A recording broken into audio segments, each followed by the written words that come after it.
के बाद भी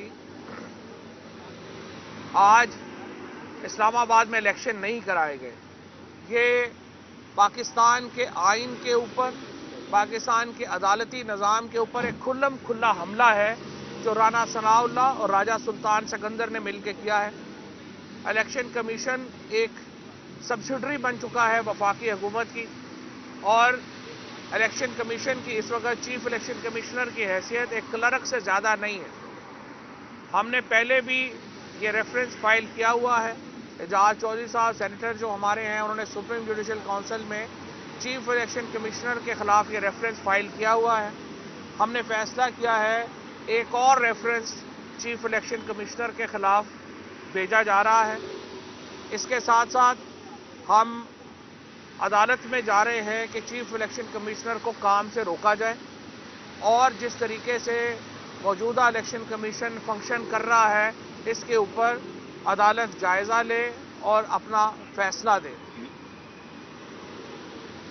दूसरी तरफ आपने देखा कि कल यहां पे 2 MPs राशिदा बेगम और फरहत फारूक आपके सामने आई मीडिया में, और उन्होंने ये वाज़े तौर के ऊपर ये बात कही कि किस तरह से नासिर अली शाह और शर्जील मेमन के हवाले से उनसे रब्ता किया पीपल्स पार्टी ने और उन्हें पैसों की ऑफ़र की गई। ये ना सिर्फ एक करप्ट प्रैक्टिसेस में आता है, बदतरीन धांधली में आता है, हॉर्स ट्रेडिंग में आता है, बल्कि ये क्रिमिनल ऑफेंस है। लिहाजा आज हमारी पार्टी ने यह फैसला किया है कि पंजाब में शर्जील मेमन और नासिर शाह के खिलाफ पर्चा दर्ज किया जाएगा। इन दोनों MPs के ने जिस तरह से अब किया है, इन दोनों को हॉर्स ट्रेडिंग में और करप्ट प्रैक्टिसेस में बुक किया जाए, और उसके साथ साथ इनकी नाअहली के रेफरेंस भी जो इलेक्शन कमीशन है उसको भेजे जाएं कि वो इनके खिलाफ कार्रवाई करे। हमारे एक MPA ख्वाजा मसूद रहीम यार खान से जो पिछली दफ़ा वोट देने में नाकाम हुए थे परवेज़ अलाई साहब को, उनको हमने नाअहल डिक्लेयर कर दिया है।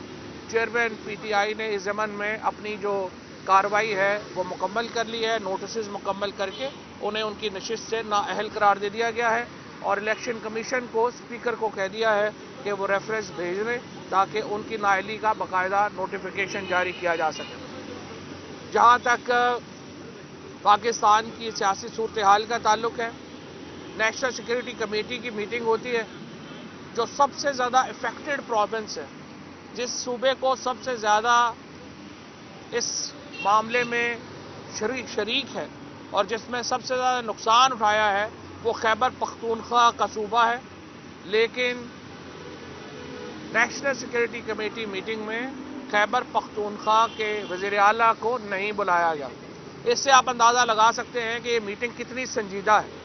हम ये समझते हैं कि अगर आप संजीदगी इख्तियार नहीं करेंगे मामलात में, क्योंकि अभी तक जो मौजूदा काबीना है, मौजूदा हुकूमत है, उसका सिर्फ एक ही मोटो है कि इतनी बड़ी काबीना बन जाए, उस काबीना को सारे फिर दौरों पे भेज दें और उसके बाद अल्लाह अल्लाह खैर सल्ला और अपने केसेस माफ़ कराएं। बड़ी काबीना, बैरूनी दौरे और केस माफ़ कराना, ये 3 इस हुकूमत की प्रायोरिटीज़ हैं। लिहाजा हमारी मईशत जो है वो तबाह बर्बाद हो गई है। उसके साथ साथ हमारा लॉ एंड ऑर्डर जो है वो तबाह बर्बाद हो गया है, और उस पर संजीदगी का आलम यह है कि जो सूबा सबसे ज़्यादा मुतल्लका है उसको नेशनल सिक्योरिटी कमेटी में बुलाने की ज़हमत तक जो है वो नहीं की गई। इससे आप अंदाज़ा लगा सकते हैं कि कितने संजीदा लोग हैं जो इस वक्त पाकिस्तान के मामला जो हैं उसको देख रहे हैं और चला रहे हैं। हमने इस हफ्ते इंशाअल्लाह पाकिस्तान की मईशत के ऊपर वाइट पेपर मंगल को जारी होगा, पाकिस्तान की ह्यूमन राइट्स के ऊपर वाइट पेपर जुमेरात को, और रूल ऑफ लॉ के ऊपर इंशाअल्लाह जुमेरात को ये पाकिस्तान तहरीक इंसाफ के पेपर्स जो हैं वो जारी हो रहे हैं, और कानूनी कार्रवाइयाँ जो मैंने आपको बताई वो इस ज़मन में मुकम्मल की जा रही हैं। Thank you. तो इस ये फरमाएगा कि पंजाब की पार्लिमानी पार्टी का इजलास कब हो रहा है, और ये फरमाएं कि क्या पंजाब असम्बली तहलील होने के अब चांसेस आपको नज़र आ रहे हैं, या कौमी असम्बली से इस्तीफे मंजूर करेंगे तो आप ये कदम उठाएंगे? नहीं, पंजाब असम्बली की तहरीर का मामला तो तय है। वो तो सिर्फ रुका हुआ है इस वजह से कि इन्होंने अपनी जो अदम एतमाद की तहरीक है वो जमा करवा दी थी। इस हुकूमत पे इलेक्शन के नाम से तो कभी तय जारी हो जाती है। वो बड़ा मशहूर वाक़या था कि जनरल ज़ियाउल हक के बाल जब नाई काटने आता था तो वो कहता जी इलेक्शन कब कराएंगे, तो उसको एक दिन एजेंसियों ने उठा लिया, उन्होंने कहा ये तुम बार बार क्यों पूछते हो। उसने कहा जी जब मैं जनरल साहब से पूछता हूँ इनके बाल खड़े हो जाते हैं, इलेक्शन के नाम पे काटने में आसानी हो जाती है। इस हुकूमत का भी इस वक्त इलेक्शनों से यही हाल बना हुआ है कि जब आप उनसे पूछते हैं इलेक्शन का नाम लें, इनके बाल खड़े हो जाते हैं, चेहरे पे पसीना आ जाता है, कपकपी छा जाती है। भाई अगर इतना इलेक्शनों से डर है तो जाके कोई और काम कर ले। हुकूमत जमहूरियत तो इलेक्शनों पे बुनियाद रखती है। अगर आपने इलेक्शन नहीं करवाने तो जाके कोई चने की रेडी लगा लें, कोई दाल चावल बेचे, आप हुकूमत में तो नहीं कर सकते।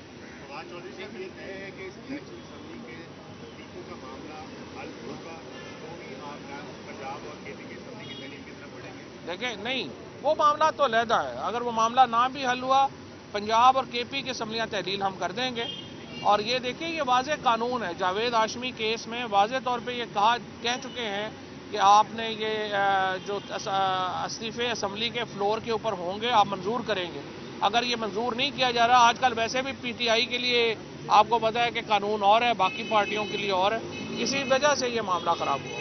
ये बताइएगा जैसे आपकी इलेक्शन कमीशन के ऊपर तहफ़्फ़ुज़ात है, तो इलेक्शन की डेट अगर आपको मिल भी जाती है तो किस इलेक्शन कमीशन के अंडर आप इंतख़ाबात करवा लें? पिछला इलेक्शन भी तो हमने नहीं 2 इलेक्शन लड़े हैं, ऐसे इलेक्शन कमीशन के होते हुए लड़े हैं और उस इलेक्शन कमीशन का कोई फ़र्क नहीं पड़ा। फ़र्क इतना ज़्यादा है इस वक्त आवाम के वोटों का कि इलेक्शन कमीशन ने तो पिछली बार भी धांधली की इंतहा की, फ़र्क नहीं पड़ा। इसलिए ये फ़र्क नहीं पड़ेगा, हम इलेक्शनों में जाएंगे। मुसन्नत आपने बात नहीं करी, बात कर। मैं सिर्फ इतना कहना चाहती हूँ कि जैसे फवाद भाई ने बताया, और कल हमने फरत फारूक और राशिदा खानम साहिबा की प्रेस कॉन्फ्रेंस भी कराई, तो मेरा जरदारी के लिए मैसेज है और सिंध की आवाम के लिए कि सैलाब ज़दगान के फंड्स का पैसा आप यहाँ पे पंजाब में जिस तरह से अल्ले तल्ले और जिस तरह से आप लोग मोहतरमा की बरसी के ऊपर भी पार्टियाँ कर रहे थे प्राइवेट जेट्स लेके, और उसी तरह प्राइवेट जेट्स लेके आप सैलाब ज़दगान की इमदाद के पैसे को पंजाब के जो हमारे MPs हैं उनको ख़रीदने के ऊपर आपने फोकस किया हुआ है। हम आपके खिलाफ कानूनी चाराजोई तो करने जा रहे हैं, लेकिन सिंध की आवाम इंशाल्लाह जब आप इंतखाबात के अंदर जिससे आप भागते फिर रहे हैं चोरों की तरह, जब आप जाएंगे इलेक्शन लड़े तो आवाम आपसे पूछेगी कि हमारी एक तो हमारे सैलाब के जिम्मेदार आप, दूसरा जो हमारी इमदाद का पैसा था किस तरह से आप MPs को खरीदने के लिए लगा रहे थे।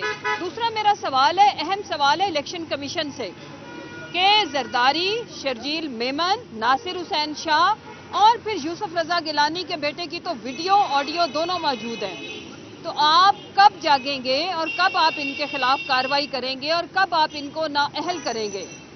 पाकिस्तान के अंदर इस वक्त आटा तकरीबन 2 गुना से ज़्यादा, 2.5 गुना कीमत के ऊपर, डबल कीमत के ऊपर मिल रहा है और नहीं मिल रहा। गैस और बिजली की कीमत बढ़ने की वजह से हमारे मुल्क के अंदर इंडस्ट्री बंद हो चुकी है और इंडस्ट्री के बंद होने की वजह से आज पाकिस्तान के अंदर रिकॉर्ड बेरोजगारी है।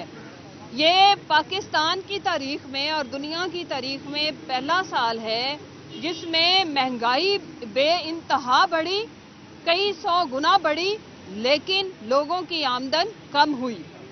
इसका जो इम्पैक्ट आम आदमी के ऊपर है वो आने वाले टाइम में इससे कई ज़्यादा शिद्दत इख्तियार कर जाएगा। एक एक करके, क्योंकि हमारे मुल्क में एनर्जी जिसमें बिजली और गैस वो दोनों ना सिर्फ महंगी हैं बल्कि नायाब हो गई, जिसकी वजह से सनतकारों ने अपनी फैक्ट्रियां बंद कर ली बिकॉज कॉस्ट इफेक्टिव नहीं रही। पाकिस्तान के अंदर इस वक्त जो नाअहल, नालायक, करप्ट, चोर और फॉरेन एजेंट, आज इनकी एक कनीज कह रही थी कि जी खान साहब के बारे में फॉरेन एजेंट का लफ्ज इस्तेमाल किया। बेशर्मो, बेगैरतो, तुम लोगों को शर्म आनी चाहिए। पैसा तुम लोगों का बाहर, पाकिस्तान से लूट लूट के मफरूर तुम लोग और तुम्हारे लीडर, पाकिस्तान से चोरी करके आप लोगों ने मनी लॉन्ड्रिंग की और फॉरेन एजेंट अब दूसरों को कहते हैं। आप अपनी लीडरशिप का पता लगाओ, इस वक्त वो दुनिया के किस मुल्क के अंदर खज्जल खराब हो रहे हैं। पाकिस्तान की आवाम तुम लोगों को धुतकार चुकी है और वो पाकिस्तान की आवाम के ऊपर जिस तरह से आप लोग अजाब की तरह मुसल्लत किए गए हो, तो आवाम आपसे बदला लेने के लिए तैयार बैठी है। इस वजह से आप लोग इलेक्शन से भाग रहे हैं। आज इस्लामाबाद की सड़कों के ऊपर क्या अजीब मनाजिर थे कि पहली दफ़ा पाकिस्तान की तारीख में इलेक्शन डे के ऊपर पोलिंग स्टेशंस को ताले लगाए गए। हमारी लीडरशिप, हमारे कारकुनान election polling agents polling stations के बाहर हैं और ये लोग भगोड़े भागे हुए तुम हो। पहले यहाँ से मुल्क से भाग गए और आज आप लोग इलेक्शन से भी भाग रहे हो। उसकी वजह यह है कि आपको बहुत अच्छे से पता है कि पाकिस्तान की अवाम आपके बारे में जो फैसला लिख के बैठी है वो आप लोगों को पहले पता है। मैं पाकिस्तानियों से दो बातें करके इजाज़त चाहूँगी। एक ये कि हम इंशाल्लाह महंगाई, पाकिस्तान के अंदर ये जो गासिबाना कब्जा करने की जो ड्राइंग रूम के अंदर साजिशें चल रही हैं कि जी कोई टेक्नोक्रेट सेटअप बनाया जाए, इसके खिलाफ, और रूल ऑफ लॉ जो कि हमारा स्लोगन है हकीकी आज़ादी का कि आइन की बालादस्ती तक हम अपनी स्ट्रगल जारी रखेंगे, उसके लिए हमने एक सीरीज ऑफ प्रोटेस्ट हमने शुरू किया है। कल इंशाल्लाह लाहौर में है। हम आपके साथ हैं और हमें पता है कि आप पाकिस्तान के साथ हैं, हमारे साथ हैं। जब तक हमारा ये जो हकीकी आज़ादी का सफ़र है ये तय नहीं होता, हम बैठने वाले नहीं हैं। और इन भिगोड़ों को, इन गद्दारों को, गद्दार ये जो जरदारी, इससे ज़्यादा सिंध का कौन गद्दार होगा? इन गद्दारों के टोले को नवाज से ज़्यादा गद्दार कौन होगा जो इस मुल्क के साथ जिस तरह से गैर आइनी, गैर कानूनी तरीके से मनी लॉन्ड्रिंग करके पाकिस्तान के अवाम को गरीब रखे और आज लंदन की सड़कों पे और इटली की सड़कों पे और स्पेन की सड़कों पे ये सैरो तफरी करते हैं। और पाकिस्तान को इन्होंने भूखा, पाकिस्तान को इन्होंने प्यासा, पाकिस्तान को इन्होंने पाकिस्तान की अवाम की सेहत का पैसा लूट के, पाकिस्तान के अवाम के साफ पानी का पैसा लूट के जिस तरह से इन्होंने दुनिया के अंदर दौलत के अंबार खड़े किए हुए हैं, तो पाकिस्तान की अवाम आपको बताना चाहती है कि ना वो भूले हैं, ना हम भूलने देंगे। हम इमरान खान साहब की क़यादत में, अपने चेयरमैन की क़यादत में आप लोगों का पीछा हर जगह पे, हर लेवल पे करेंगे। और पाकिस्तानी कौम की मैं शुक्रगुजार हूँ कि वो अपने लीडर के साथ खड़ी है। इन्होंने जब अवाम के ऊपर महंगाई का एटम बम गिरा के साथ ही एक टोटा फैक्ट्री ऑन की जाती है और ऑडियो वीडियो शुरू हो जाती है, साथ ही धमकियां लगाई जाती जी हम आपकी वीडियो भी लाएंगे, तो अवाम बेवकूफ़ नहीं है। अवाम को पता है कि जिस तरह से आप लोगों ने कौम के साथ खिलवाड़ किया है और अवाम भी उनका मुहासबा करेगी, इस मुल्क का आइन और कानून भी मुहासबा करेगा और अल्लाह की ज़ात भी उनके पीछे है। आज इतलाएं मिल रही हैं कि कई लोग हॉस्पिटल में माशाल्लाह से अब इलाज की गर्ज से एडमिट हो गए हैं क्योंकि आपने पाकिस्तान के 22 करोड़ 75 लाख लोगों की बद्दुआओं को ललकारा है और वो आपका पीछा करेंगी इंशाल्लाह कब्र तक। बहुत शुक्रिया। ये बताइएगा कि कहाँ जाना है कि आसिफ अली जरदारी साहब आपके साथ 8 मेंबरान हैं उनको बिठा के ले गए हैं, जिसमें इस वजह से आप पार्टी का इजलास नहीं बुला रहे पार्लिमानी पार्टी? नहीं, ऐसा नहीं है। सारे लोग हमारे साथ राब्ते में हैं। सबसे ज़्यादा ये लोग समझते हैं कि ईजी टारगेट होती है ख़वातीन को। शायद इनको लगता है कि लालच देना और उन्हें हरास करना आसान है। तो कल हमारी 2 ऑनरेबल मेंबरान, कल उनकी हमने चेयरमैन साहब से मीटिंग भी कराई, यहाँ पे प्रेस कॉन्फ्रेंस भी कराई, तो उन्होंने बताया कि किस तरह से ये उनको राब्ता कर रहे हैं। हमारे पास इस चीज़ का एविडेंस भी मौजूद है और हम इनके खिलाफ कानूनी चाराजोई करने जा रहे हैं। Thank you.